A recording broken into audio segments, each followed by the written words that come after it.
এই কলিযুগে যদি কেউ আগাতে চান তাহলে 5 জনকে ধরতে হবে। কয়জন? প্রথম হরি অর্থাৎ কৃষ্ণ নাম করতে হবে। দ্বিতীয় গুরু, গুরুর চরণ আশ্রয় করতে হবে। হরি গুরু বৈষ্ণব, বৈষ্ণবের সেবা করতে হবে। ভাগবত, ভাগবত শ্রবণ করতে হবে। গীতা, প্রতিদিন গীতা পাঠ করতে হবে। এখানে যারা বসে আছেন 3 ভাগের 2 ভাগের গলায় তুলসীর মালা নেই। সবাই গলায় তুলসীর মালা পরুন। অনেকের মনে ভুল ধারণা, মালা পরে মিথ্যা কথা বলা যায় না, মালা পরে মাছ মাংস ডিম পেঁয়াজ রসুন খাওয়া যায় না। জেনে নিন, মিথ্যা কথা বলা পাপ, পেঁয়াজ রসুন ডিম মাংস খাওয়া পাপ। সে মালা পরে খেলেও পাপ, আর না পরে খেলেও পাপ। আপনারা দেখছেন হিন্দু টিভি 3 ইউটিউব চ্যানেল। মাহত সেবা দর মাহবে মুক্তা তমোদরাম যশিতাম সঙ্গে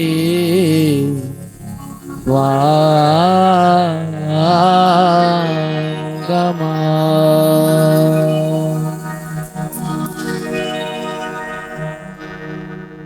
ভাগবতের এই শ্লোক বললেন, এ জগতে এই মানব জাতির মধ্যে কি করে ভক্তি বৃদ্ধি পায়। যতক্ষণ আমাদের হৃদয়ের মাঝে ভক্তি বৃদ্ধি না পাবে, ততক্ষণ পর্যন্ত আমরা ভগবানের দিকে আগাতে পারবো না। তো কি করে হৃদয় মাঝে ভক্তি বৃদ্ধি হয়, এই সম্বন্ধে এই শ্লোক বললেন।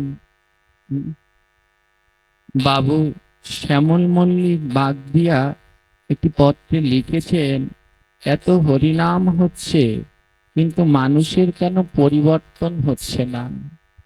কেন হচ্ছে না জানেন?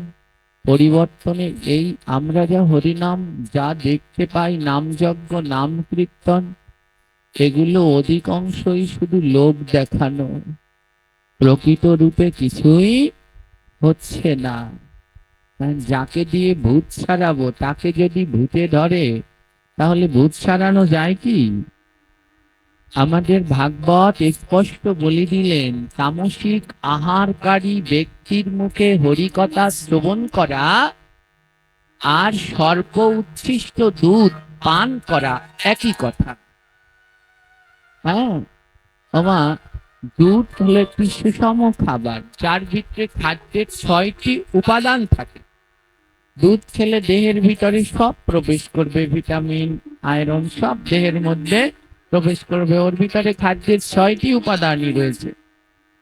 সেই দুধ যদি কোনো সাপে মুখ দেয়, তাহলে দুধটা কি হয়ে যাবে? জোরে বলো, বিষ হয়ে যাবে। কিন্তু দুধের ভিতরে যে খাদ্যের 6টি উপাদান, ওটা কি নষ্ট হয়? ওটা ঠিকই থাকে। কিন্তু সাপ যখন দুধে মুখ দেয়, তখন দুধটা বিষ হয়ে যায়। তদ্রূপ এই নাম কোনোদিন অপবিত্র হয় না। আমাদের সমাজে দিন দিন নাম যজ্ঞ বাড়ছে, নাম কীর্তন বাড়ছে, নাম কোনো সময় বিষাক্ত হয় না। ওই দুধের মতো, খাদ্যের উপাদানের মতো, ওগুলো নষ্ট হয় না। কিন্তু সর্প উচ্ছিষ্ট করা দুধ খেলে আপনার মৃত্যু হয়ে যাবে। আমাদের সমাজে বাবা লিখেছেন, এত হরিনাম হয়, পরিবর্তন কেন হয় না? কারণ যারা হরিনাম করে তারাই পরিবর্তন হয় না। যারা হরিনাম করে, যারা নাম যজ্ঞে কীর্তন করে, আপনি ওই কীর্তনে সবার জন্য প্রসাদের আয়োজন করেছেন। এ সময় নাম যজ্ঞ হয়, গ্রাম শুদ্ধ সবাই সাত্বিক আহার করে, নিরামিষ খায়। কিন্তু যারা কীর্তন করে তারা বাজারে গিয়ে পরোটা দিয়ে ডিম দিয়ে খেয়ে চলে আসে। বলুন তো, এই হরিনামে কি কাজ হবে? হবে না। আমাদের এই যে যারা আপনারা এখানে বসে আছেন, এরাও মা প্রস্রাব করে জল নেয়, আমি নিজের চোখে দেখেছি। আমাদের ওখানে একটা জায়গা আছে, ওর নাম হলো হরিসেনা। আমি অনেকবার পাঠে বলেছি, বলতে কোনো দ্বিধা নেই। এই হরিসেনা নামযজ্ঞের আগে আমার পাঠ ছিল। তো সাধারণত নামযজ্ঞের আগের দিন পাঠ হয়, পরের দিন কীর্তন হয়। তখন রাত্রবেলা ওখানেই ছিলাম। সকালবেলা আমরা যখন ফিরছি, চলে যাচ্ছি, দেখি একদল নামযজ্ঞের কীর্তনিয়ারা সুন্দর ধুতি তিলক উত্তরীয় পরে কীর্তনের আসরের দিকে যাচ্ছে।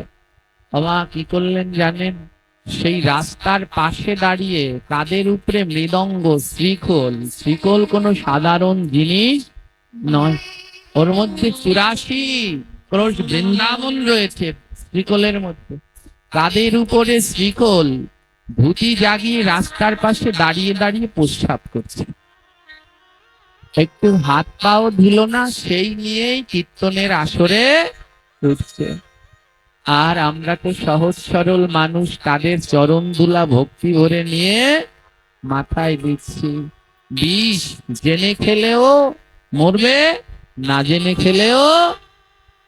তার জন্য এত হরিনামেও আমাদের কোনো কাজ হচ্ছে না। এই 2 দিন ভাগবত, 3 দিন ভাগবত পাঠ দিয়ে কোনোদিন কোনো সমাজের পরিবর্তন সম্ভব নয়। এই ভাগবত, এই হরিকথা চালিয়ে রাখতে হবে।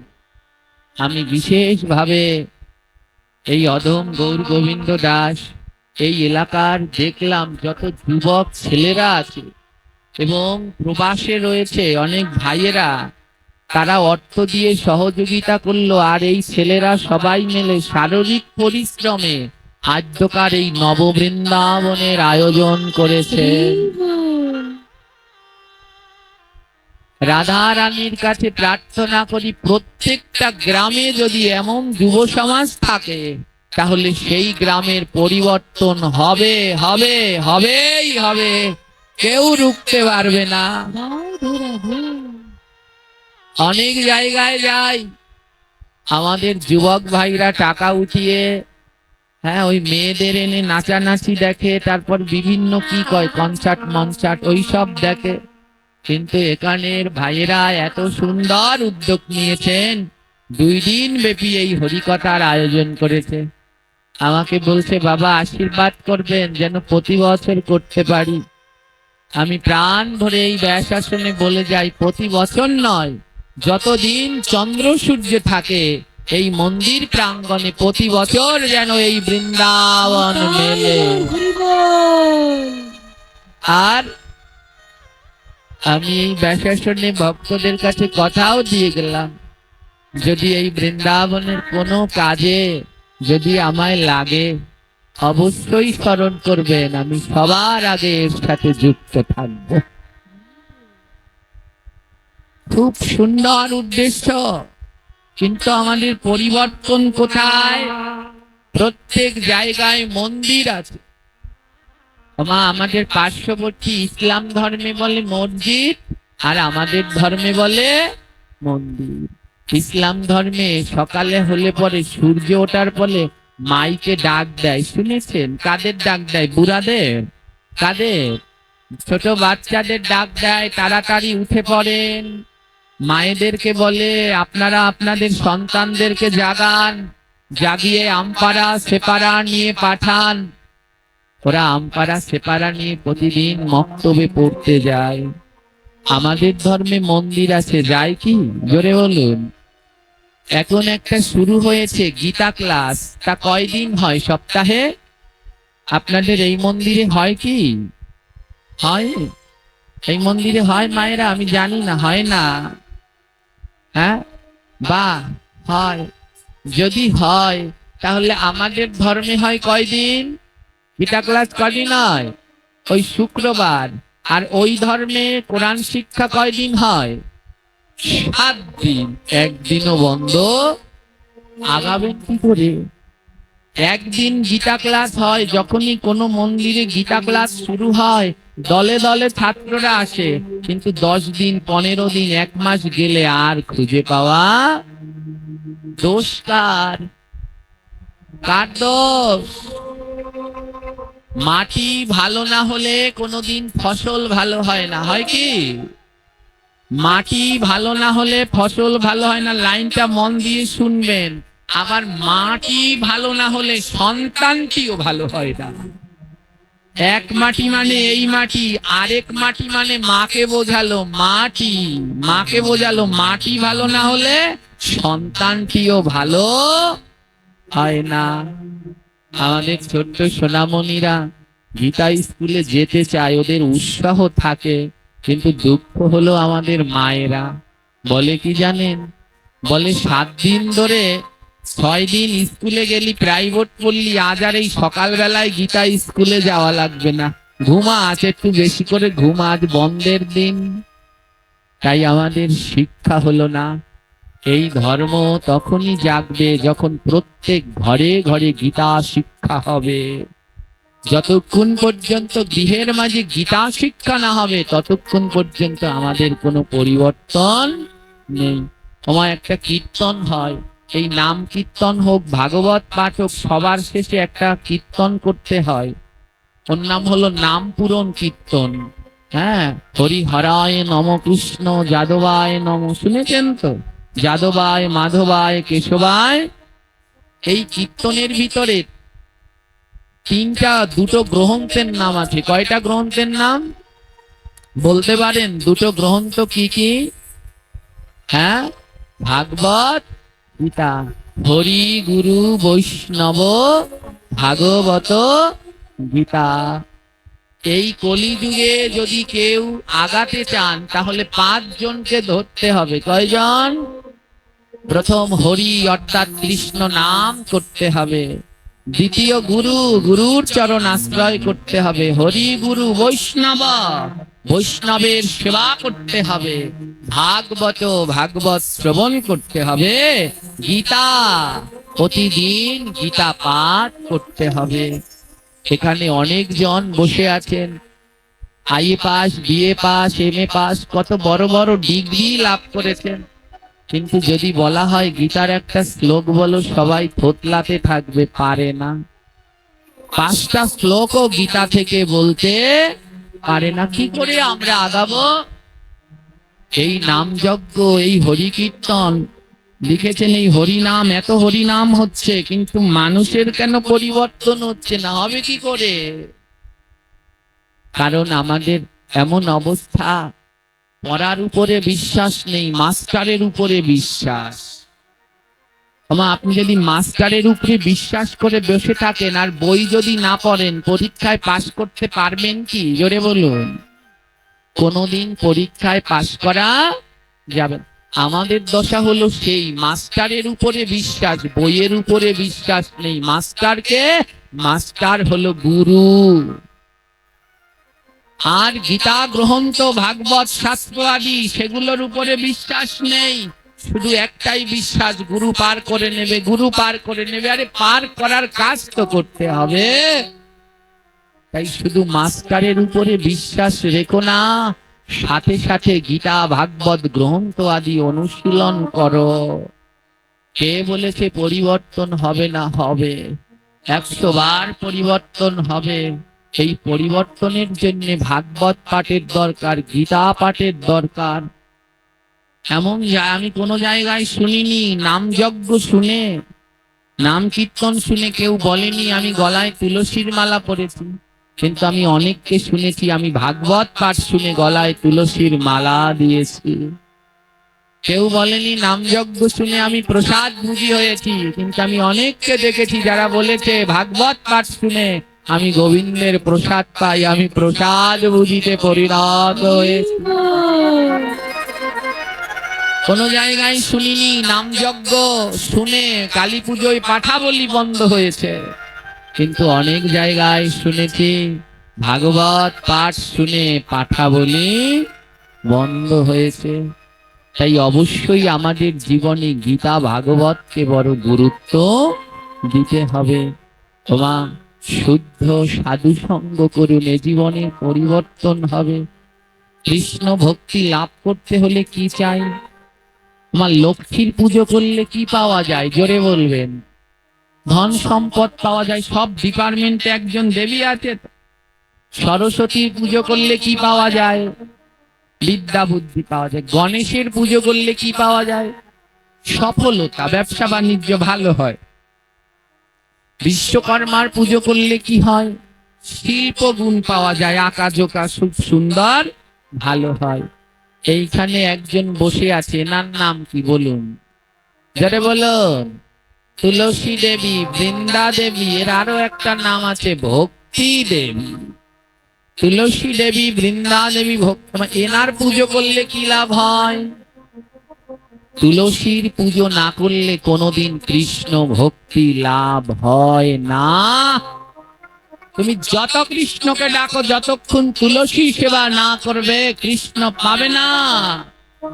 ভগবান বললেন 56 ভোগ আর 36 ব্যঞ্জন, বিনা তুলসী এক না পরিগ্রহ। তুলসী না দিলে প্রভু সেটা গ্রহণ করবে না। আমাদের এই গ্রামগুলোতে সকালবেলা ঘুম থেকে উঠে প্রত্যেক ঘরের দরজার সামনে তুলসী থাকতে হবে। প্রত্যেক ঘরের দরজা খুললেই যেন তুলসী মঞ্চ দেখা যায়। অনেকে বলবেন, বাবা আমার তো সামর্থ্য নেই, আমি তো তুলসী মঞ্চ কি করে তৈরি করব? লাগবে না তো মঞ্চ। একটা তেলের বোতল কেটে নিন, তার মধ্যে মাটি দিয়ে একটা তুলসী গাছ তো রোপণ করতে পারেন। বাঙালি তো, বাঙালিদের কয় হাত জানেন? বাঙালিদের কয় হাত? 2 হাত না, ডান হাত, বা হাত আর অজুহাত। অজুহাত দিতে দিতেই আমরা শেষ হয়ে গেলাম। আমার সবার বাড়ির সামনে এই ভাগবত শুনে কি যদি পরিবর্তন, কি মনে করেছেন এই ভাগবত শুনলে পাঠ যাবে, পাপ কমে যাবে? এই ভাগবত পাঠ শুনলে পাপ যাবে? জীবনেও ভাগবত পাঠ শুনলে পাপ যাবে না। একটা কথা জেনে নিন, ভাগবত পাঠ শুনলে অনেকে মনে করছে যাই বুড়া হয়ে গেছি, যাই একটু পাঠ শুনি পাপ টাপ কমবে। এ আশায় বালি। ভাগবত পাঠ শুনলে তখনই পাপ যাবে যেটা পাঠে শুনলেন সেটা যদি মানব জীবনে পালন করতে পারেন। যাদের বাড়িতে তুলসী বৃক্ষ নেই, যারা দরজা খুললে পরে বৃন্দাজির মুখ দেখেন না, তারা যদি কালকেই একটা ওই তেলের বোতল পট যা খুশি কেটে তুলসীকে রোপণ করে দরজার সামনে রাখতে পারেন, তার তুলসীর কৃপা হবে, তার ভাগবত পাঠ সার্থক হবে। এই গ্রন্থটার নাম কি? শ্রীমদ ভগবত। শ্রী মানে রাধা, মত মানে মাতোয়ারা, আর রইল 4টি অক্ষর ভ গ ব ক। এই 4টি অক্ষরের মাহাত্ম্য জানেন? ভতে হলো ভক্তি। ভক্তি না থাকলে এই জায়গায় আসা যায় না। আমি যতদূর জানি আপনাদের গ্রামে অনেক ওই দেখিয়েছে কালকে ওই ভাই, ওই পোল থেকে শুরু করে ওইখানি পর্যন্ত সব সনাতনীদের বাস। যদি সব ঘর থেকে সবাই আসতো এ মাঠে ধরতো, হয়তো যেন ভোট বললো 2100 না কয়টা ভোট বললো, তাহলে ধরতো না। এই যে যারা আছে 3 ভাগের 2 ভাগ দূরের ভক্ত। দেখুন এই যে বাবা কোথা থেকে, ফরিদপুর নগরকান্দা থেকে এসেছে। হ্যাঁ হ্যাঁ, এই যে মাদারীপুরের কত দূর দূর থেকে, আমগ্রাম থেকে, রাজর থেকে 2 ভাগ এসেছে দূরের মানুষ। আর 2 ভাগ আছেন আপনাদের এলাকার মানুষ। আসতে পারলো না কেন তারা? কারণ তাদের এখনো ওই হয়নি, ভক্তি হয়নি। ভক্তি না থাকলে এখানে আসা যায় না। কতজন চলুন আমার সাথে রাস্তায়, কতজন রাস্তায় ঘুরছে, আমাদের যুবক ভাইয়েরা মোবাইলে মেসেঞ্জারে চ্যাটিং করছে, কিন্তু এখানটায় না বসলে পাবেন না। এটা ভক্তের, এটা বৃন্দাবন। এখানে একটু বসুন, বলে বসলে কি হবে? ওই ভক্তের বাতাস উড়ে যদি আপনার গায়ে লাগে, 100 জন্মের পাপ ওই ভক্তের বাতাসে দূর হয়ে যাবে। এখানে একটু বসুন, ভক্তের চরণ ধুলো নিয়ে গায়ে মাখুন। আর গোবিন্দ বললেন, ভক্তের ধুলা লাগে যদি কারো অঙ্গে, সর্বদাই থাকি আমি তার সঙ্গে। বসুন একটু, বসে দেখুন। আজ এই ভাগবত পাঠ তখনই ধন্য হবে যদি এটা বাড়িতে গিয়ে পালন করতে পারেন। তাই ভতে হলো ভক্তি, 4টি অক্ষর লাগে। ভয়ের পরের অক্ষর হলো গ, গতে হলো জ্ঞান। এইখান থেকে অর্জন প্রশ্ন করতে পারেন, বাবা জ্ঞান বানামে তো জনিয়তে আকান্ন জ্ঞান। হ্যাঁ, জনিয়তে আকান্ন জ্ঞান, গয়জ ফলায় আকান্ন জ্ঞান। জনিয়তে আকান্ন জ্ঞান পাওয়া যায় স্কুল কলেজে গেলে, আর গয়জ ফলায় আকান্ন জ্ঞান পাওয়া যায় ভাগবত পাঠে এলে। তাই এখানে এসে গতে জ্ঞান অর্জন করুন। ভতে ভক্তি, গতে জ্ঞান। পরের অক্ষর কি? ব, ভ, গ, ব, ত।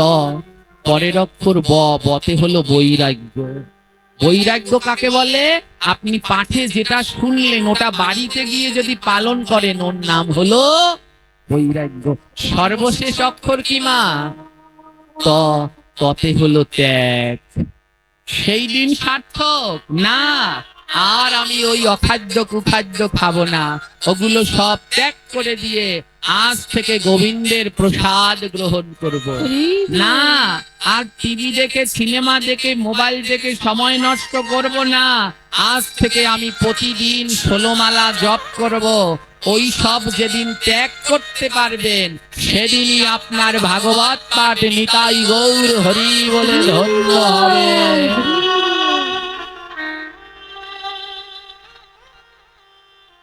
তাই মাগো, প্রত্যেক ঘরের দরজার সামনে কি রাখতে হবে জোরে বলুন? তুলসী সব বৃন্দাজিকে রাখতে হবে, যেন দরজা খুলে বৃন্দাজিকে দেখতে পাওয়া যায়। কিন্তু আমাদের ঘরের সামনে কি আছে আমি জানি। এই গ্রামে এখন যদি আমি হাঁটতে যাই, অনেকের বাড়িতে দরজা খুললে মুরগির খোপ দেখা যাবে। ঠিক তো? দরজা খুললেই দেখা যাবে হাঁস বা মুরগির খোপ। যেখানে বললেন দরজা খুললে যেন বিন্দাজি দেখা যায়, সেখানে রেখেছি দরজার সামনে হাঁস বা মুরগির খোপ। দরজার সামনে রেখেছি কেউ যেন না নিতে পারে। হিন্দু বাড়িতে এগুলো পোষা সম্পূর্ণ নিষেধ। কোন সনাতন ধর্মের বাড়িতে হাঁস মুরগি পোষা সম্পূর্ণ নিষেধ। মুরগি হলো অলক্ষীর বাহন। আমার মুরগি একটা টেকনিক জানেন? বাইরা থেকে দেখবেন ধুলাবালি পাকের মধ্যে করে যত্ন করে নিয়ে আসে, দেখেছেন? আর এনে ধুলাগুলো ঘরের মধ্যে ঢুকে ঝেড়ে ফেলে দেয়। অলক্ষীর বাহন তো, তাই বাইরার ময়লা এনে ঘরে দেয়।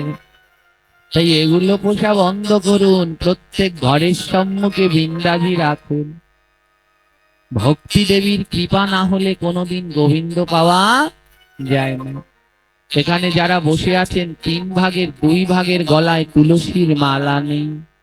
সবাই গলায় তুলসীর মালা পরুন।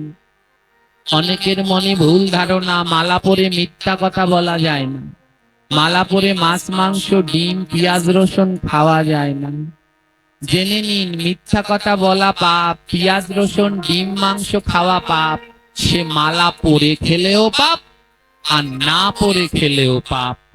কোন জায়গায় লেখা নেই মালা না পরে আমি বেশি বেশি করে খাসির মাংস খাবো, আমার পাপ কম হবে। পাপ তো পাপই। তাই সবার গলায় তুলসীর মালা পরুন। আজ আমাদের বোনেদের গলায় মালা নেই। কয়দিন পর পর এক একটা গ্রামে এক একজন বোনকে পাওয়া যায় না, খুঁজে পাওয়া যায়। বাবা মা গিয়ে ডায়েরি করে, কি ডায়েরি? আমার মেয়ে হাইজেক হয়েছে। কোনো হাইজেক হয়নি। 1-1.5 মাস পরে খবর বের হয় ওই কালু বা লালুর সাথে পালিয়ে গেছে। 1-1.5 মাস পরে পাবে ওই কালু লালু আপনার মেয়েকে কেন নিল? কারণ আপনার মেয়েকে আপনি বেড়া দিতে পারেননি। আপনার মেয়েকে বেড়া দিয়ে রাখতে হবে। আমার ফুলের বাগান করলেন, যদি তাতে বেড়া না দেন ছাগল গরু খাবে না? খাবে না। তো আপনার মেয়েকে, আপনার সন্তানকে বেড়া দিতে হবে। কি দিয়ে বেড়া দিবেন? এই মানব জীবনের বেড়া হলো তুলসীর মালা। কোন দিন করতে হয়? যেদিন মুখে প্রসাদ হয় সেই দিন তুলসীর মালা গলায় দেবে, আর ওই মালা নিয়ে যেন শ্মশান ঘাট পর্যন্ত যেতে পারো, তাহলেই তোমার জীবন ধন্য হবে। তাই যাদের গলায় তুলসীর মালা নেই সবাই মালা পরবেন। গ্রন্থ শিক্ষা দিল কি, যত কণ্ঠে তুলসী নাস্তি তেন রামুরমানস জলম চামদিরাস্তম অন্নয়াদি সুকরি বিষ্ঠা। বললেন যত কণ্ঠে তুলসী নাস্তি, যার গলায় তুলসীর মালা নেই, তেন রামুর মানুষ, সেই মানুষটা বড় মূর্খ। বলে মূর্খ বললেন কেন আমার? কারণ আমার মহাপ্রভু গৌরাঙ্গ মহাপ্রভু, এনার নাম ছিল পূর্বলীলায় সন্ন্যাসের আগে এনার নাম ছিল নিমাই পণ্ডিত। কি ছিল? ওনার মতো মহাপ্রভুর মতো ওই রকম জ্ঞানী পৃথিবীতে আরেকজন আছে? জোরে বলেন, আরেকজন হবে?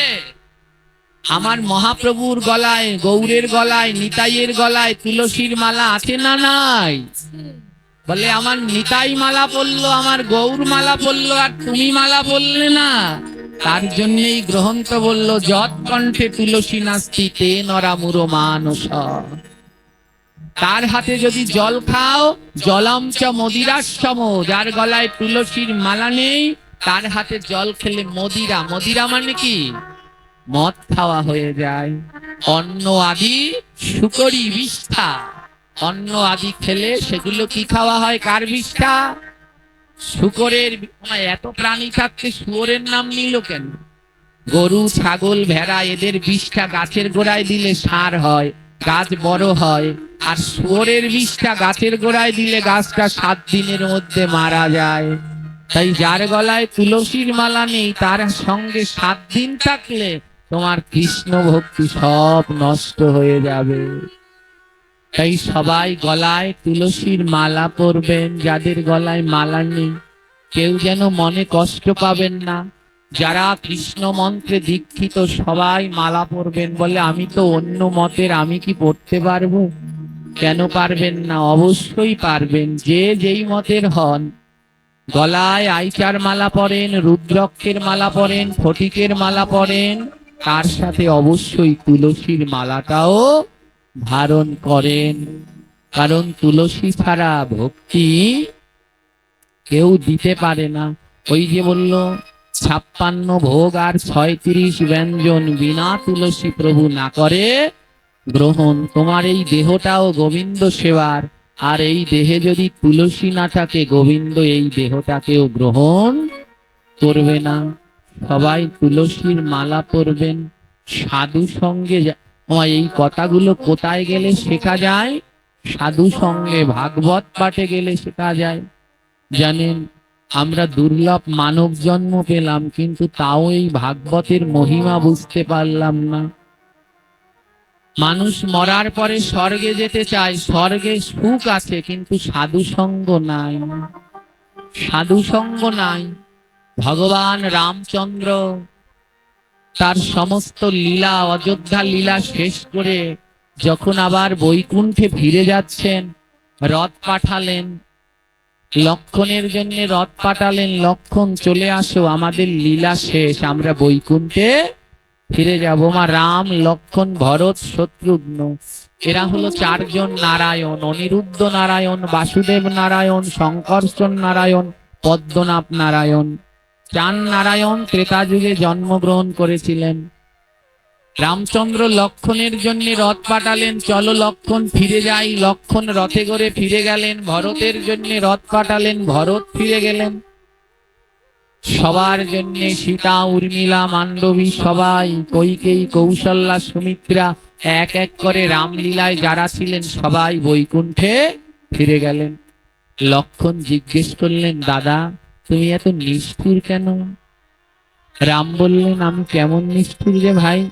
বলে তোমাকে সব থেকে যে ভালোবাসতো তার জন্য তুমি রথ পাঠাও না। রামকে সব থেকে কে ভালোবাসতো বলেন তো? হনুমান। হনুমানের মতো আর কেউ রাম ভালোবাসতে পারে কি? লক্ষ্মণ বললেন হনুমানের জন্য রথ পাঠাবে না। রামচন্দ্র বললেন সবার জন্য রথ পাঠিয়েছি, আর হনুমানকে আনতে আমি নিজে রথের সারথি হয়ে যাব। রামচন্দ্র পুষ্প দিয়ে রথ সাজিয়ে হনুমানকে আনতে গেলেন। হনুমানকে ডেকে বললেন, আসো হনুমান, রথের উপরে উঠে বসো।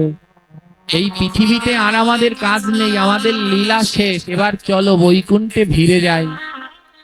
হনুমানের দুই নয়নে জল। হনুমান বলছে, প্রভু তোমার বৈকুণ্ঠে কি আছে? রামচন্দ্র বলল, আমার বৈকুণ্ঠে কোনো অশান্তি নেই, আমার বৈকুণ্ঠে শান্তি আর শান্তি।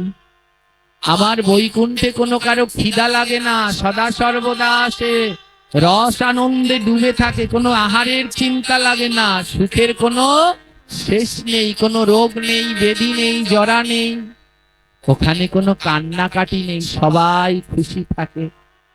যখন এই কথা বললেন, হনুমান বললেন, তোমার রথ নিয়ে তুমি ফিরে যাও, আমি যাব না, ওই বৈকুণ্ঠে আমি যাব না। বলে কেন যাবে না? বলে তোমার ওই বৈকুণ্ঠে নাকি কোনো আহার লাগে না। হনুমান বলে, আমি তো তোমার প্রসাদ ছাড়া আর কিছু গ্রহণ করতে পারি না প্রভু। তোমার বৈকুণ্ঠে তোমার প্রসাদ পাওয়া যায় না, প্রসাদ পেতে হলে আমাকে এই পৃথিবীতেই থাকতে হবে। রামচন্দ্র বললেন, চলো না হনুমান। হনুমান বললেন, আমি কেন যাব না জানো? সব থেকে আসল কারণ হলো তোমার ওই বৈকুণ্ঠে অনেক সুখ আছে, কিন্তু সাধু সঙ্গ হয় না। তোমার স্বর্গে গেলে আপনারা সুখ পাবেন, কিন্তু এই সাধু সঙ্গ স্বর্গে গেলে পাওয়া যায় না। হনুমান বললেন, আমি যাব না, আমি যাব না, আমি সাধু সঙ্গ করব, আমি এই পৃথিবীতে থাকবো। রাম বললেন, সাধু সঙ্গ করলে তো আমায় পাওয়া যায়, আর আমি তো বৈকুণ্ঠে আছি। হনুমান বলে, চিরস্থায়ী নয়। তুমি বলেছো, তুমি গ্রন্থের পাতায় বলেছো, নহম বসামি বৈকুণ্ঠে যোগিনাম হৃদয় নচ মদ ভক্ত যত্র গায়ন্তি তত্র তিষ্ঠাপি নারদ। ও নারদ, আমি বৈকুণ্ঠে বাস করি না, যোগীর হৃদয়ে বাস করি না, মদ ভক্ত যত্র গায়ন্তি, যেইখানে আমার ভক্তরা আমার গুণগান করে আমি সেইখানে থাকি। হনুমান বলল, আমি সাধু সঙ্গে যাব, আমি সাধু সঙ্গে যাব প্রভু, তোমার বৈকুণ্ঠে যাওয়ার ইচ্ছে আমার নেই। তুমি আরো কি বলেছ? তোমার ওই বৈকুণ্ঠে নাকি সুখ, ওখানে নাকি কেউ কাঁদে না। ও গোবিন্দ, এ জগতে নয়নে জল না থাকলে তো তোমায় পাওয়া যায় না, সুখ হলে সবাই ভুলে যায়। ওমা, উদ্ধব জিজ্ঞেস করেছিল গোবিন্দের কাছে, গোবিন্দ তোমাকে পাওয়ার লক্ষণ কি? গোবিন্দ বললেন, আমাকে পাওয়ার প্রথম লক্ষণ হলো আমি ভক্তদের কাঙাল বানাই। একটু মিলাবেন তো মা? যারা ভগবানকে ডাকেন তাদের অনেক ধন নাই, পয়সা নাই, ভাঙা ঘর, দুমুঠো খেতেও বড় কষ্ট। গোবিন্দ আপনাকে কাঙাল বানিয়েছে।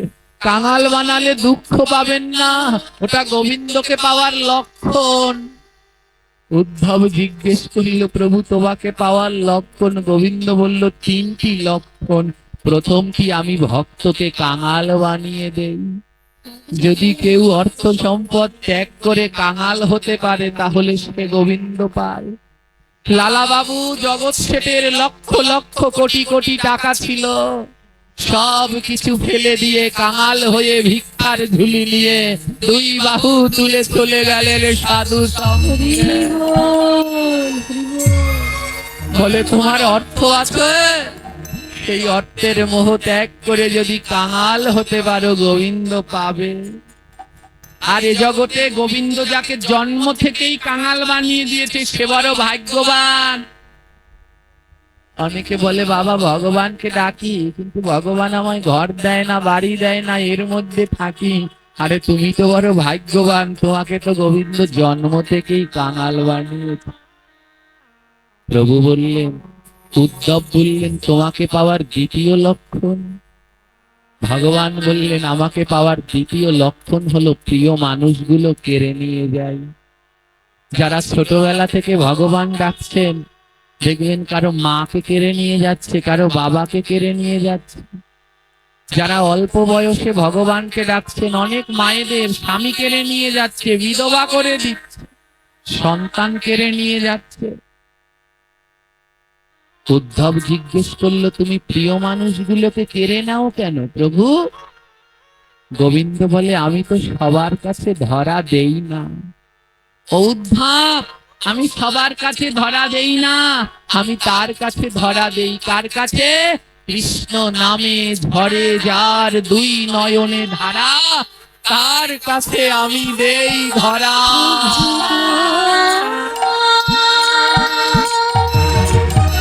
হরি বল, হরি বল।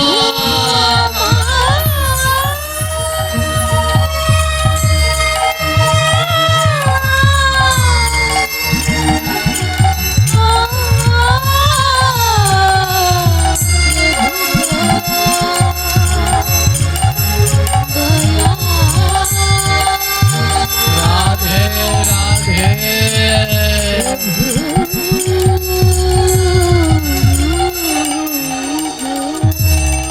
উদ্ধব জিজ্ঞেস করিল, প্রভু তোমাকে পাওয়ার দ্বিতীয় লক্ষণ?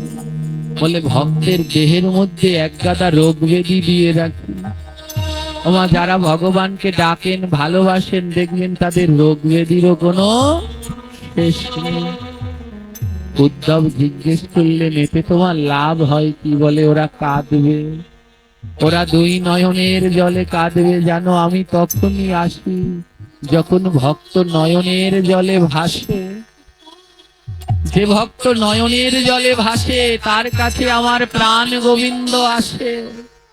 তাই আমার গোবিন্দ বললেন, কাঁদো ভক্ত, তবে অর্থের জন্য নয়, সম্পদের জন্য নয়, বদনে হরিনাম করো আর দুই নয়নের জলে ভাসো। বলো না, একবার বলো, হরে কৃষ্ণ হরে কৃষ্ণ কৃষ্ণ কৃষ্ণ হরে হরে, হরে রাম হরে রাম রাম রাম হরে হরে। হরে কৃষ্ণ হরে, সবাই মিলে বদন ভরে না,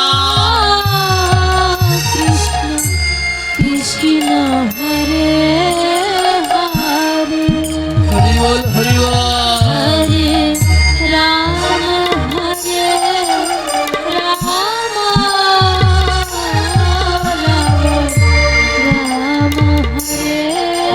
হরে, হরে কৃষ্ণ হরে কৃষ্ণ কৃষ্ণ কৃষ্ণ হরে হরে, হরে রাম হরে রাম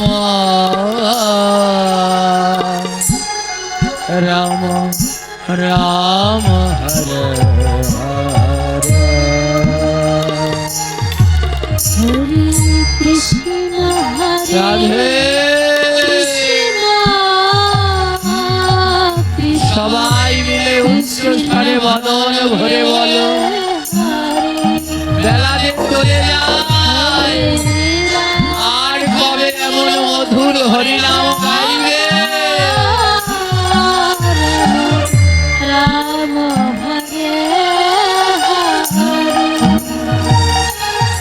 আহা, বলে এই হরিনাম করলে, এই কৃষ্ণ নাম করলে আমার গোবিন্দ আসবে।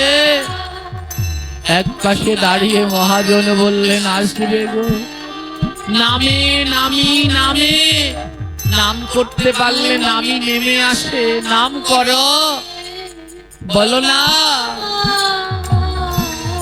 রাম রাম হরে হরে কৃষ্ণ হরে কৃষ্ণ কৃষ্ণ হরে হরে হরে রাম রাম রাম রাম হরে হরে কৃষ্ণ হরে কৃষ্ণ রাধে গো কৃষ্ণ হরে হরে হরে রাম হরে রাম রাম রাম হরে হরে এই নাম করলে আমার প্রভু আসবে। আমি তো কতদিন ধরে নাম করি, কই আমার প্রভু তো আসে না। ও ভক্ত, সবার কাছে আমার প্রভু আসে না। যার কৃষ্ণ নাম করলে দুই নয়নে জল ধরে, তার কাছে আবার গোবিন্দ আসে। এক পাশে দাঁড়িয়ে ভক্ত বললেন, ও মহাজন, আমি ছেলের জন্য কাঁদি, মেয়ের জন্য কাঁদি, অর্থের জন্য কাঁদি, সুখের জন্য কাঁদি, কিন্তু কৃষ্ণ নামে আবার দুই নয়নে জল ঝরে না। ও বৈষ্ণব, বলতে পারো কি করলে কৃষ্ণ নামে দুই নয়নে জল ঝরে? বৈষ্ণব কবি বলল, শোনো, এ জগতে তার নয়নে কৃষ্ণ নামে জল ঝরে যে বদনে নাম করে আর দুই বাহু দিয়ে ভক্তকে বুকের বাজে জড়িয়ে ধরে, আর নয়নে কৃষ্ণ নামে জল ঝরে। তাই বদনে নাম করো আর ভক্তের সাথে প্রেমালিঙ্গন করো, দেখবে তোমার নয়নেও কৃষ্ণ নামে জল ঝরবে। হরে কৃষ্ণ হরে কৃষ্ণ কৃষ্ণ কৃষ্ণ হরে রাধে হরে রাম হরে রাম রাম রাম হরে হরে কৃষ্ণ হরে কৃষ্ণ হরি বাবা কৃষ্ণ হরে হরে হরে রাম হরে রাম রাম রাম হরে হরে হরে কৃষ্ণ হরে কৃষ্ণ রাধে কৃষ্ণ কৃষ্ণ হরে হরে হরে রাম হরে রাম রাম রাম হরে হরে হরে কৃষ্ণ হরে যাও না ভাই, একবার ভক্তের কাছে যাও আর দুই বাহু দিয়ে ভক্তকে জড়িয়ে ধরো রাম হরে আর বদলে নাম করো। তোমায় বড় হরে ডাক আসলে সব ফেলে যেতে হবে, হরে কৃষ্ণ হরে ওই শ্মশান হবে শেষ ঠিকানা। কেন বোঝো না?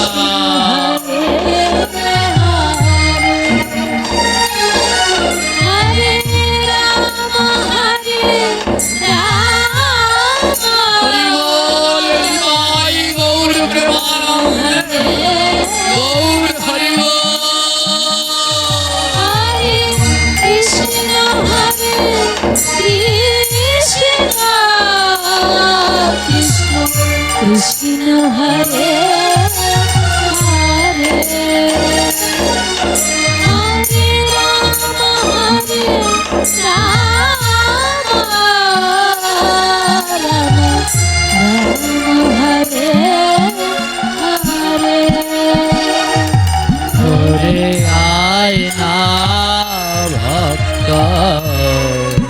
পরশ করি। ঘুরিয়াই না ভক্ত পরশ করি। আমার নয়ন আছে ঘরে না বাড়ি, আমার নয়ন আছে ঝরে না বাড়ি। ঘরে আয় রে ভক্ত পরশ করি। ঘুরিয়াই রে ভক্ত পরশ করি। ওই শ্মশান হবে শেষ ঠিকানা, কেন বোঝো না?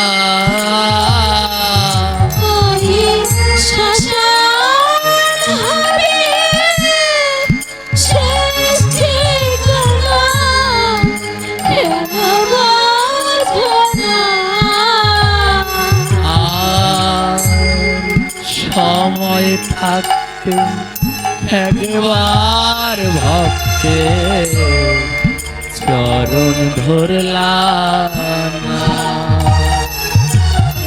আর সময় থাকতে কেন ভক্তে চরণ ধরলাম না? আরে তোমার শেষ ঠিকানা হবে ওই শ্মশান।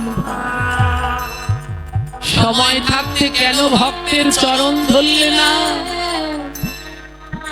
শুনেছি এই অঞ্চলে নাকি মতুয়া ধর্মের মতের অনেক ভক্ত আছে। ওমা, যেই মতেই থাকুন, যদি ডাকার মতো ডাকতে পারেন গোবিন্দকে পাবেন।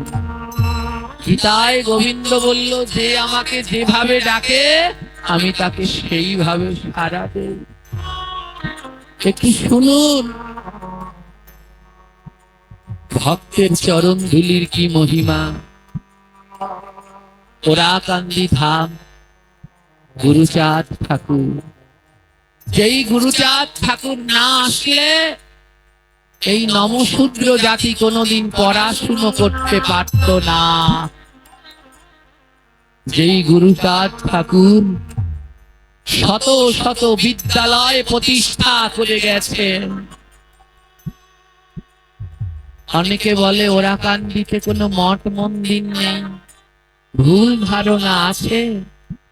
আজও যেখানে ওরাকান্দির মূল মন্দির, যেখানে হরিচাঁদ ঠাকুর গুরুচাঁদ ঠাকুরের বিগ্রহ, তার মাথার উপরে এখনো লক্ষ্মী নারায়ণ পিতলের পূজিত হচ্ছে। কে বলছে নাই?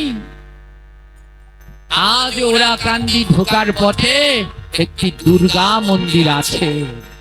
যারা দেখেছেন তারা জানেন ওই দুর্গা মন্দিরের কথা।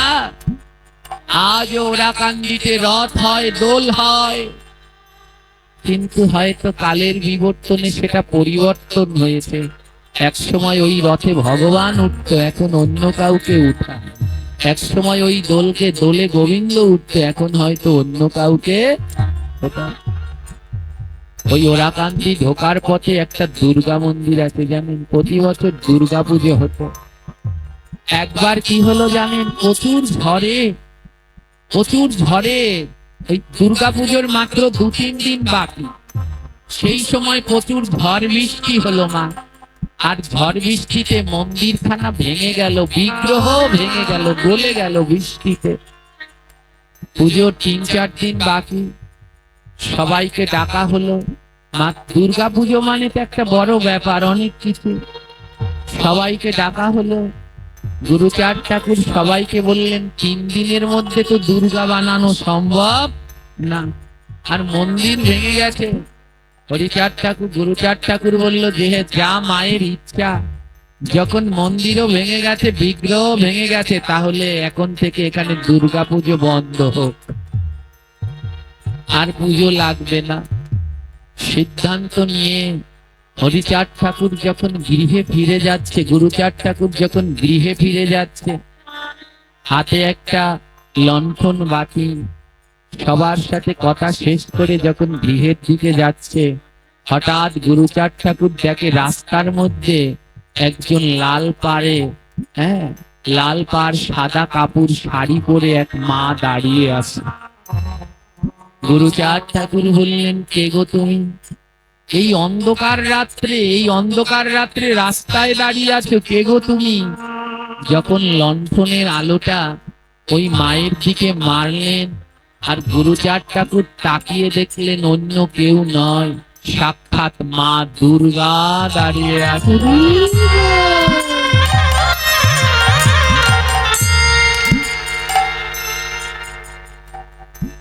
মা দুর্গার দুই নয়নে জল। গুরুচাঁদ ঠাকুর লুটিয়ে বললেন, মারে তুই, তোর নয়নে জল কেন মা? মা দুর্গা বলে, ওরে গুরুচাঁদ, তুই জানিস না এ জগতে ভক্ত যেমন ভক্তের চরণ ধুলি চায়, ভগবান দেবতাগণ ভক্তের চরণ ধুলি চায়। রাধে রাধে। ও গুরুচাঁদ, তোদের ওই মন্দিরে আসার পথে যে দুর্গা মন্দির, ওই মন্দিরের পূজা বন্ধ করিস না। যখন হাজার হাজার ভক্তরা ওই ডাঙ্কা নিয়ে, আমার আজও ওই ওরাকান্দির ঢোকার আগে ওই মন্দিরের সামনে প্রত্যেক ডাঙ্কার দল মাতান দিয়ে তারপরে যায়। মা দুর্গা বললেন, শোন, তুই আমার পুজো বন্ধ করিস না, একটু চাল কলা দিয়ে আমায় পুজো দে, তাও বন্ধ করিস না, আমি ওখানে থাকি। কেন জানিস? যখন হাজার হাজার ভক্তরা ওই ডাঙ্কা নিয়ে হরিবোল হরিবোল বলে মাতান দেয়, আর তাদের চরণের ধুলা উড়ে গিয়ে আমার গায়ে লাগে, আমি জগৎ জননী দুর্গা ভক্তের চরণ ধুলা পেয়ে ধন্য হয়ে যাই।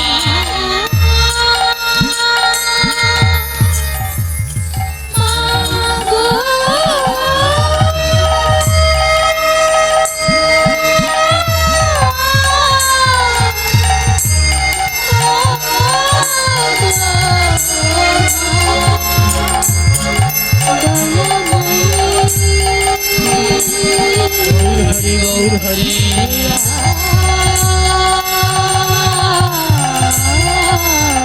আজ সেই মন্দির আছে, প্রত্যেক দল যখন যায় ওখানে ডাঙ্কা দিয়ে মাতান দেয়, আর ওখানে ধুলা পাউডারের মতো হয়ে যায়, উড়ে উড়ে ভক্তের গায়ে লাগে।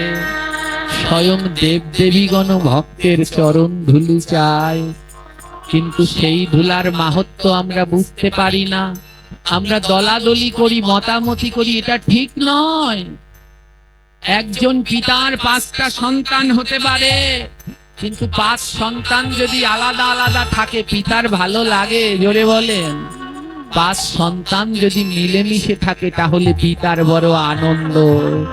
তদ্রূপ আমাদের পিতা পরমেশ্বর ভগবান শ্রীকৃষ্ণ, তার অনেক সন্তান, কেউ মতুয়া, কেউ সৎসঙ্গ, কেউ শ্রীগুরু, কেউ জয়গুরু, কেউ বাবাজি, কেউ ইস্কন। তখনই আমার গোবিন্দের আনন্দ, যখন সবাই মিলে মিশে এক হয়ে থাকতে পারে। তাই আসুন আমরা সবাই মিলেমিশে এক হয়ে থাকি, কেউ কারো নিন্দা করব না, কেউ কারো সমালোচনা করব না, কেউ কারো দোষ দেখব না। আমাদের প্রভুপাদ কিঙ্করী গোস্বামী বললেন, অন্যের দোষ দেখাই তোমার সব থেকে বড় দোষ। তাই কারো দোষ দেখা যাবে না। আমার বড় দোষ হলো অন্যের দোষ দেখা। কৃষ্ণকে পাওয়ার অন্যতম উপায় হলো নিজের দোষ খুঁজে বের করা। হ্যাঁ, অনেকে আমার কাছে বলে, বাবা এরা শুধু হরিবোল হরিবোল বলে, কৃষ্ণ নাম করে না। আমি বলি, নাই মামার থেকে কানা মামা তো ভালো। যারা মোটেই বলে না তাদের থেকে তো ভালো। জানো হরিবোল বললে কি হয়? আমরা যত ধ্বনি দেই সব ধ্বনি শেষেই বলি নিতাই গৌর প্রেমানন্দে হরি বল। হ্যাঁ, জয় বাবা লোকনাথ প্রীতি প্রেমানন্দে হরি বল। মা মনসা, মা কালী, মা দুর্গা প্রীতি প্রেমানন্দে। এই হরি বল শব্দের অর্থ জানো? হরি বলে কি আছে? চারটা অক্ষর আছে, হ র ব ল। এর অর্থ কি? হতে হরি কৃষ্ণ গোলক বিহারী। এই হতে হরি কৃষ্ণ গোলক বিহারী। আহা! হতে হরি কৃষ্ণ গোলক বিহারী। হরে কৃষ্ণ গোলক বিহারী। আরে রতে আমার রাধা রসিক ভারী। আমার রাধা রসিক ভারী। আরে রতে আমার রাধা রসিক ভারী। আমার রাধা রসিক ভারী। হতে হরি গোলক বিহারী ভগবান কৃষ্ণ। ও তারপরে অক্ষর র, রতে হলেন রাধা। আর বাকি থাকে কয়টা অক্ষর? দুটো, ব আর ল। বতে হয় বৃন্দাবন, শোনো শোনো ভক্তগণ। হতে হয় বৃন্দাবন, শোনো শোনো ভক্তগণ। আহা! বতে হয় বৃন্দাবন, শোনো শোনো ভক্তগণ।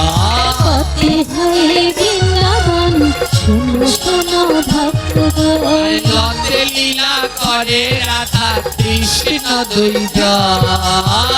লীলা করে রাধা কৃষ্ণ দুজন। আর লতে লীলা করে রাধা কৃষ্ণ দুইজন। লতে লীলা করে রাধা কৃষ্ণ দুজন। হতে হরি কৃষ্ণ, রতে হয় রাধা, বতে হয় বৃন্দাবন। আর লতে রাধা কৃষ্ণের বৃন্দাবন লীলা। তাই হরি বল বললে রাধা কৃষ্ণের বৃন্দাবন লীলা স্মরণ হয়ে যায়। হরি বল, হরি বল, হরি বল। হরি বল, হরি বল, হরি বল। হরি বল, হরি বল, হরি বল। হরি বল, হরি বল। প্রেমানন্দে বাহু তুলে হরি বল, হরি বল। বাহু তুলে হরি বল, হরি বল। হরি বল, হরি বল, হরি বল, হরি বল, হরি বল।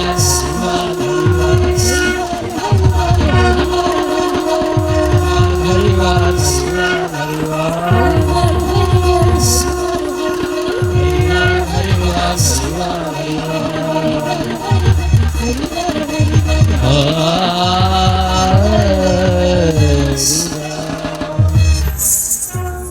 তাই আসুন দলাদলি ছাড়ি সবাই মিলে কোলাকুলি করি।